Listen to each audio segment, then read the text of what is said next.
तर सुरू करूया आजचा छोटासा ब्लॉग. काल पालघरला गुड्स पार्टी आल्यामुळे सगळ्या ट्रेन कॅन्सल. तर काय माझ्याकडे काय ऑप्शन होता. शेवटी एकच ऑप्शन आपली लाल बस म्हणजेच लालपरी. मग रांगेत उभं राहिलो कारण बसला यायला खूप टाईम होता. त्यामुळे मी असं खूप कंटाळून गेलो. फायनली बस आली आणि मला बसायलाही जागा भेटली आणि कोणाला भेटली जागा तर अशी गर्दी होती आणि बसायला जागा भेटली हिच्यामुळे मला.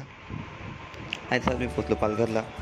पालघरहून मला जायचं होते बोईसरला. लगेच मला बोईसर बसही भेटली. मग तिकडून बोईसर बस पकडून कंटाळून मी झोपलो आणि फायनली मी पोचलो माझ्या डेस्टिनेशनजवळ. मग तिकडून काम वगैरे करून मी निघालो घरी. होप सो की आता ट्रेन चालू झाल्या असतील. फायनली पोचलो स्टेशनला. वाट बघत राहिलो पण ट्रेन अजून काही अनाऊन्समेंट होत नाही.